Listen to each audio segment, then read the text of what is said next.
ou autres formes d'art, moi je suis très intéressé par tout ce qui touche à l'art.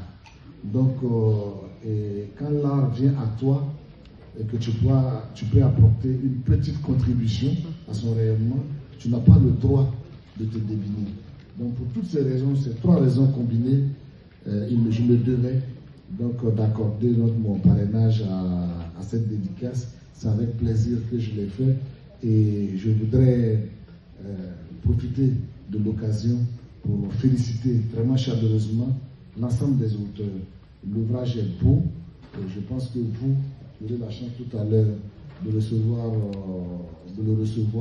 de le lire. Je vous invite à le lire et ça va également vous motiver pour le combat à venir parce que nous sommes en plein combat et ça va être l'occasion pour vous d'aller à la source, de voir ceux qui ont mené le combat parce que les gens n'ont pas souvent le souvenir de ce que nous avons traversé depuis 1994.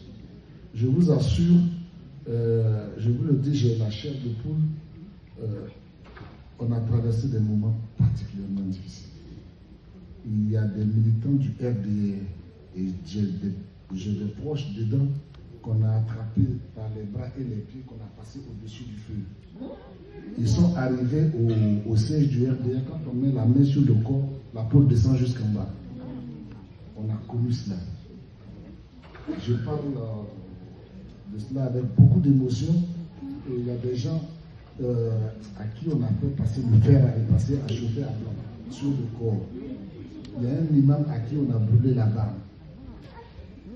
On a mis le feu sur sa barbe au central de police. Donc, on a traversé tout cela. Donc, c'est vrai que tout n'est pas relaté dans cet ouvrage, mais on vient de loin. Et justement, pour ne plus jamais que cela se répète en Côte d'Ivoire, nous devons continuer le combat et faire en sorte que le RHDP demeure le plus longtemps possible au pouvoir pour gommer définitivement sur nos terres de Côte d'Ivoire ce type d'esprit. Parce que cela a été possible, parce que ceux qui l'ont fait, les auteurs de cela, étaient animés par la haine. Donc, le président a développé le pays. Il est en train de le faire de la meilleure des manières. Nous devons lui donner le temps de développer les esprits en Côte d'Ivoire. Et ce quatrième mandat va permettre au président et à l'ensemble des acteurs politiques de passer à une autre étape. C'est pourquoi c'est important. Parce que ce qui est fait aujourd'hui pour le développement au niveau des infrastructures, il n'y a rien à dire. Il n'y a rien à dire et ça va continuer. Mais après, quelle Côte d'Ivoire aura levé? Quelle Côte d'Ivoire le président va laisser? Donc nous devons tous, autant que nous sommes nous mobilisés, pour que le président soit là encore pour 5 ans, pour nous permettre de passer ce cap.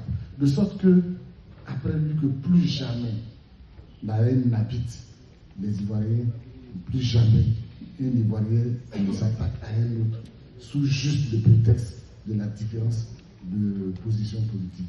C'est cela qui a guidé mon action et je voudrais que ce livre vous permette donc de vous requinquer, de recharger les batteries pour aller donc dans ce combat important pour nous permettre donc le 25 octobre de célébrer une fois de plus la victoire et de permettre à la Côte d'Ivoire de continuer de vivre en paix. Donc je compte sur vous pour ce combat. Nous avons un défi de 15 ici et nous aurons tout à l'heure une réunion préparatoire à cela. Je voudrais en tout cas souhaiter bonne dédicace à l'équipe des auteurs représentés ici par les 2 auteurs qui sont là. Et je voudrais vous demander de rester présent pour recevoir donc vos livres qui vont donc être dédicacés par ces auteurs. Merci à vous, bonne lecture et à bientôt.